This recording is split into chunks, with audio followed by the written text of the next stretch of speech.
Imagine that you are the person who was carrying that large window pane that now lies in shattered shards around your feet. You look at the pieces in dismay because you realize that you can no longer put these pieces back to their former smooth, translucent self. But suddenly, a smile lightens your face. You smile because you see forms of mosaic art that these pieces of glass can form. You see that because now you're looking at the spaces between the pieces of glass. I'm Dr. Frank Douglas, the CEO and founder of Safe Haven Dialogues. I'm also the host of the Reframe for Resilience podcast. In this podcast, we engage guests and discuss situations where they use different approaches to solve problems. In short, where they reframe the problem. And we also try to understand how those approaches helped with resilience. Welcome again. It's so good to see you. And I'm really looking forward to this time together to discuss some of the challenges that you have faced or you have helped others face. So as we get started, Cymone, tell us about your journey, because what strikes me, your journey has been one I would describe of creativity and entrepreneurship. Those two things just struck me about the different things that you did. So would you share with our audience your journey? Yes, of course. I, from a very young child, had what I thought was a passion for television, to be on TV, to be in media. I wanted to be a news reporter. I went to, I guess to take a step back in high school, I always did a lot of public speaking. I was on the school paper. I did broadcast in high school. I took that same passion to college where I majored in journalism, and I also always had a love for fashion. And so my big dream was to be a fashion editor and to possibly work at Vogue one day. So I pursued a bachelor's of arts and I focused on journalism.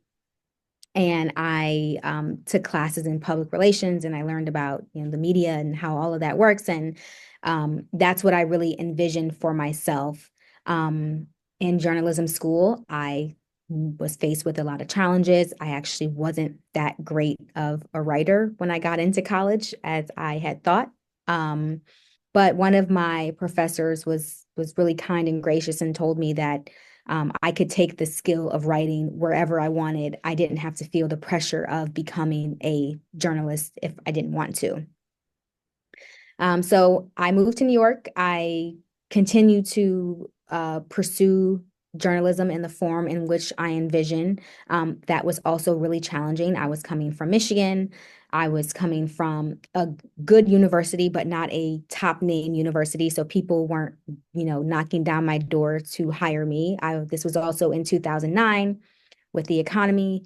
But what I did was I did some internships in public relations where I was able to write a lot. I was able to be around fashion. So I was able to check some of the professional boxes. And from there, it landed me at a role where I worked for most of my career, where I worked in copywriting, I worked with fashion, but I also had what people describe to me as a natural leadership ability. And so in my mid-20s, that's when I did a pivot away from writing full time and I moved into management. Still did a lot of writing, just like my, professor had said that I would, but I really moved into managing people and using my way with words and communicating. I use that skill to build relationships as a manager to grow teams. I worked at a startup company that was based in the Bay Area and they had just moved to New York. I was taking on this leadership role where they told me, we're working on picnic tables and things right now, but we envision this company growing and scaling, and we want you to lead training and hiring and all of those things. And so that's what I did. And I did that for about 8 years. And then the last part of my tenure at that company was really driven by a lot of people work around human resources. We didn't have a really robust human resource program. And so I found myself being someone who sometimes would have to do like employee relations investigations. I would sometimes have to advocate for people for their pay. I was someone who always typically spoke up about workers' rights and things being right versus wrong. And that really led me into the work that I do today, which is working in the diversity, equity, inclusion, and belonging space. So I have made several pivots throughout my career. And my latest pivot was into education. And so taking all of the things that I learned about management, equity, inclusion, helping people, employee engagement, taking all of that and bringing it into the education space. And that is, what I'm doing right now. So I would say my journey feels really long, even though I'm relatively young, but I've made a lot of pivots. And if you were to put it on a chart, it probably would look like a bunch of zigzags all over the place. But I definitely learned that transferable skills are really important and they can really help you get to the next place in your career, even though taking on new things is really challenging. So let me ask you the question.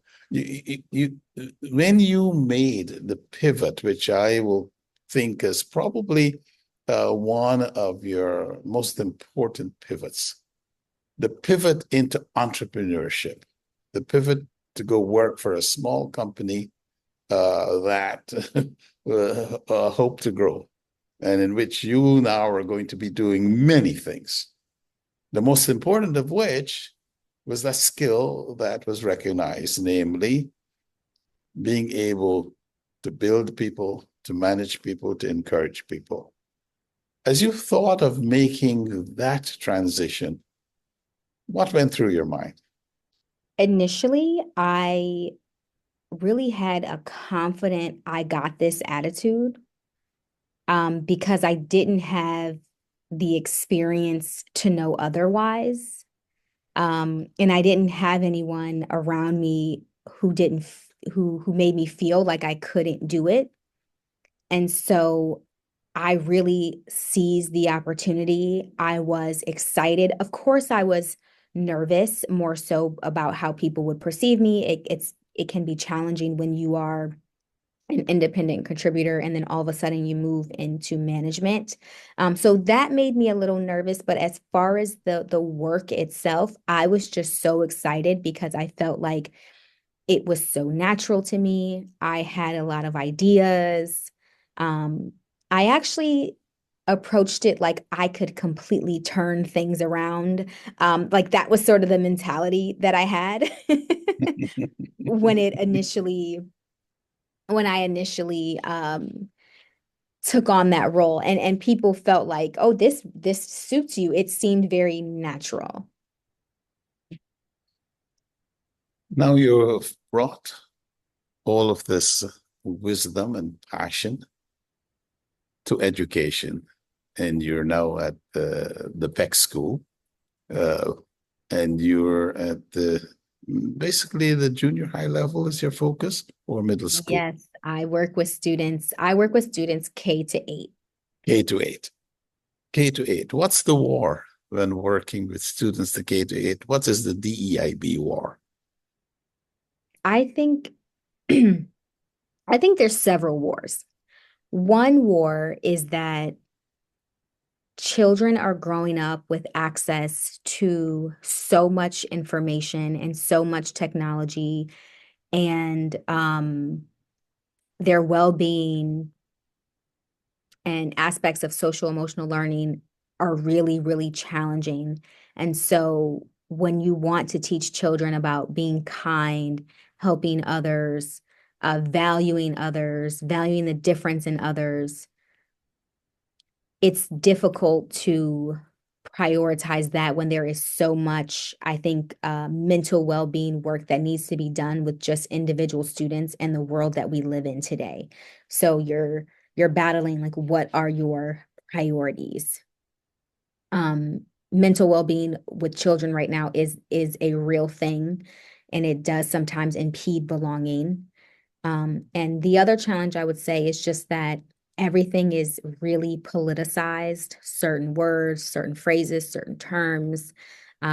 Everybody is really in tune with what is liberal, what is conservative. And when you're just trying to give children the facts, because that's what educators do, you have to be very careful because everything is politicized right now.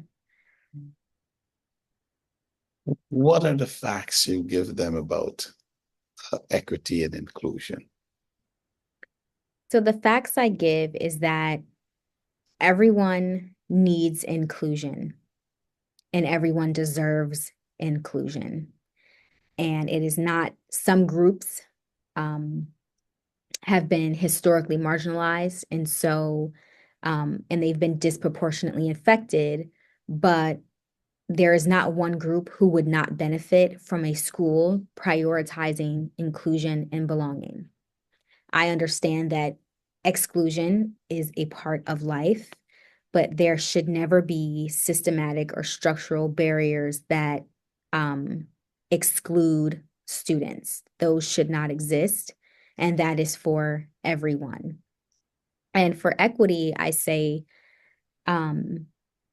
we talk about fairness with children so much, but equity gets politicized.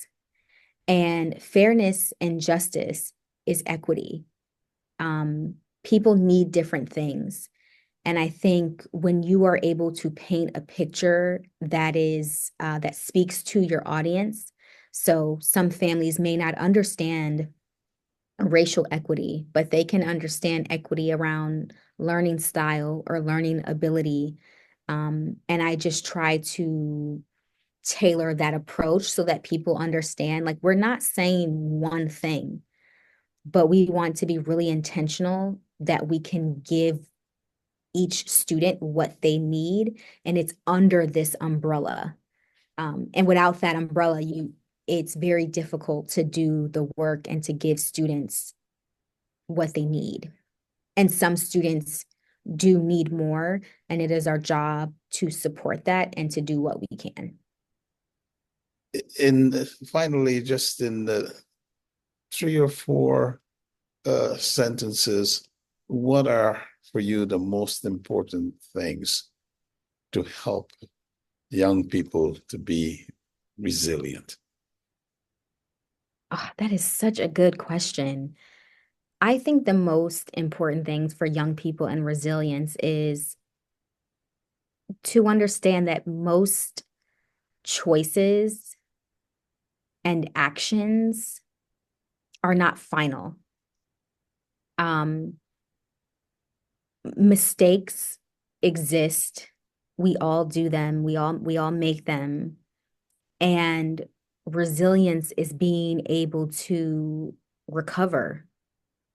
And so not pushing for perfection or for nothing, for wrong to never happen, but to understand that I have another opportunity to do something different or to do something better if a mistake or a bad decision happens. Like, there is another side to that. Everything that goes, up must come down. And I think that, especially when you think about, like, equity and inclusion and belonging and diversity, mistakes happen. Sometimes schools get it wrong, sometimes parents get it wrong, sometimes students get it wrong, but it is what we do on the other side of that to make things better for the future.